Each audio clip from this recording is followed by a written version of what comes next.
आसिम कीमरा हाथ में लिए गाड़ी से उतरता है। उसके साथ फहद है। आसिम खुश लहजे में, ये जगह देख फहद, क्या लोकेशन है, तस्वीरें लाजवाब आएंगी। फहद हिंसते हुए, और अगर लोकल लोगों ने न मारा तो। दौड़ धंध में से एक बूढ़ा आदमी नमूदार होता है। जावीद। जावीद सख्त आवाज में, ये गांव तुम्हारी तस्वीरों के लिए नहीं है, रात होने से पहले चले जाओ। आसिम, बाबा जी, हम सिर्फ तस्वीरें लेकर वापस जाएंगे। जावीद कुछ लम्हे खामोश रहता है, फिर आहिस्ता कहता है, यहाँ सूरज वक्त पर नहीं निकलता और रात वक्त से पहले आ जाती है। पुराना मकान, रात आसमान गरज रहा है, बजली नहीं। लालटीन की मध्यम रोशनी में आसिम तस्वीरें देख रहा है। फहद, क्या मिला तस्वीरों में? आसिम चौंक कर, हर तस्वीर में मेरे पीछे कोई है, मगर मैं अकेला था। फहद मुस्कुराते हुए, हो सकता है तुम्हारी परछाई हो। इसी वक्त लालटीन बुझ जाती है। कमरे में सांसों जैसी आवाजें गूंजती हैं। आसिम आहिस्ता, फहद, तुमने सुना? जवाब नहीं आता। आसिम पलटता है। फहद गायब है।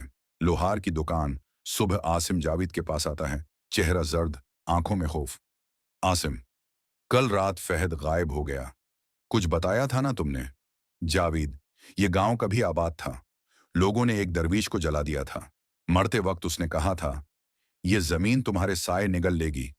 आसिम, मैं सब कुछ कैमरे में कैद कर लूंगा, दुनिया को दिखाऊंगा। जावेद और दर्द से, बेटा, जो सायों की तस्वीर लेता है वो खुद साया बन जाता है।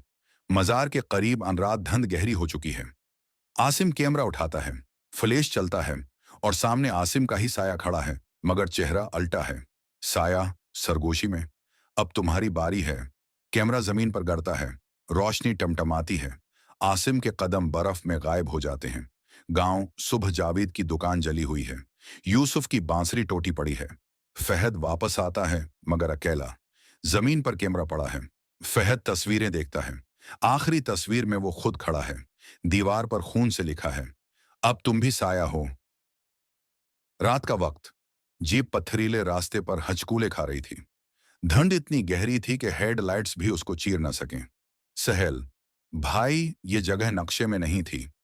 रजवान, टावर तक पहुंचने का यही रास्ता है, बस गाड़ी सीधी रखो।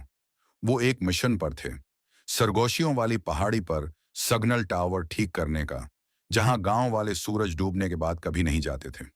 पहाड़ी के ऊपर पहुंचे तो हवा में अजीब आवाजें गूंजने लगीं। आवाज किसी दुआ की तरह थी, मगर उल्टी समत में पढ़ी जा रही थी। आदिल रिकॉर्ड करते हुए, सर, माइक कुछ ऐसी आवाजें पकड़ रहा है जो हम बोल ही नहीं रहे। रजवान, नजरअंदाज करो, काम खत्म करो। हैदर एंटीना दरस्त कर रहा था। तारिक ने टूल्स खोले ही थे कि जनरेटर बंद हो गया। अंधेरा छा गया। फिर अचानक एक सरगोशी बिल्कुल करीब से, तुम्हें नहीं आना चाहिए था। सबके कदम जम गए। रिजवान ने टारच जलाई। कुछ नहीं, मगर हैदर का चेहरा जर्द पड़ गया। हैदर, सर, मेरे पीछे कोई चल के गया है। न कदमों के निशान, न हुआ, बस धंध जो ऐसे हल रही थी जैसे जिंदा हो। उन्होंने वापस जाने का फैसला किया, मगर जब जीप के पास पहुंचे, जीप गायब थी। बस टायरों के निशानात थे जो धंध में जाकर खत्म हो गए। तारिक हंसने लगा, वही खौफ की हंसी। शायद सहील गाड़ी ले गया हो। मैं तो यहीं हूं। सहील की आवाज पीछे से आई। उन्होंने मड़कर देखा, सहील वहां नहीं था। अगले लम्हे वही आवाज फिर आई, इस बार करीब से। मैं यहीं हूं। हैदर ने खौफ में आकर फायर किया। आवाज गूंज, मगर चीख हैदर की अपनी थी।